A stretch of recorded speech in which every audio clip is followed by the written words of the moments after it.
Hassel here, co-host of the Nerdy Man Room Show. And we proudly present to you Man Room Shorts. Your discretion is advised. I'll have to think about it because I am looking at their pre-orders that they dropped today too, which are their GI Joe Ultimates Wave 3. It's got Storm Shadow, Scarlett, Doc, and a Cobra Trooper in it.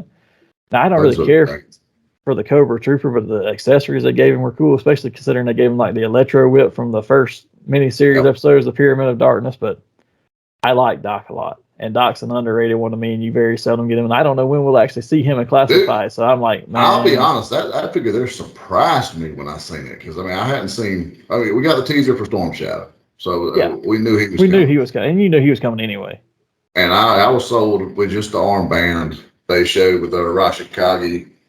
I was sold right off the rip. But then when I seen the picture today and I seen Doc on there, I said, "Holy shit!" I mean, I was like, "Floor!" Because he's a character that was so pivotal in the series, but he don't get no love figure wise. No, I guess because he's so basic in a lot of ways. Well, he just don't get it. And he was actually part of that too was the original figure of him was actually a mail-in exclusive. He was never released in regular retail, right? You had to get the points and send them in to get him as a mail-in exclusive. Because there was him, and then you had the Sergeant Slaughter and the second outfit later. I think it was the one with the USA on it when he was one of them later. And then you had Super Trooper, and but Doc was one of those that never got a regular release sale. Even when they did the 25th anniversary, he didn't get a regular release sale. He was still an exclusive to like Joe Con or Joe Fest or one of those. Yeah. So I mean, it's cool to see him in there, and he's one that I might go in for because I don't know that you. As far as medics and GI Joe go, you had Doc and you had Lifeline. I would almost bet you're going to get Lifeline and Classified before you get Doc. And without a doubt.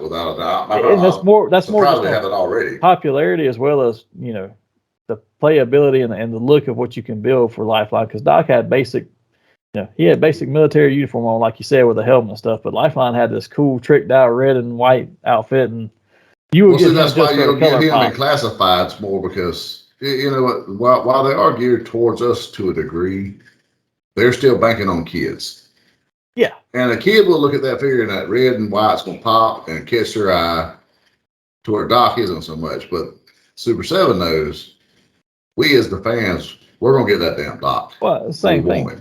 Same thing, just looking here talking to you now. Well, I like all the characters that are behind you in your G.I. Joe one. The one that catches your eye the most and draws your eye in is Barbecue because he's red. Everybody else is gray, green, blue.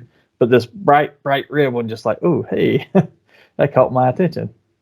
And that's always why I dove more for the Cobra, just because of the fact that they just had characters that caught my attention, my imagination, so to speak. Where the Joes, a lot of them were kind of plain.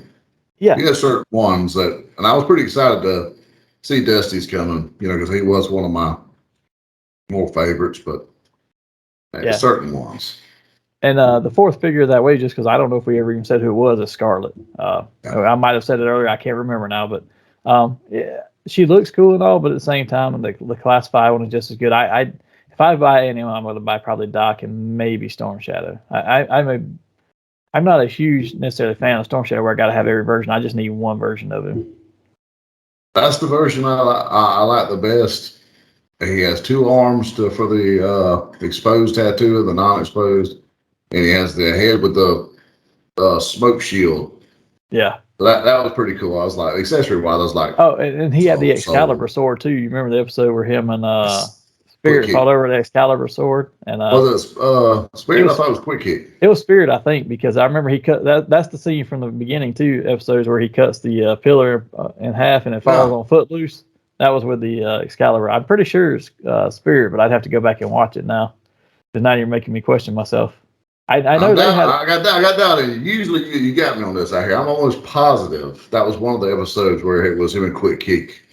It might have been, but his first rivalry in the show was with Spirit before it was Snake Eyes or with Quick Kick.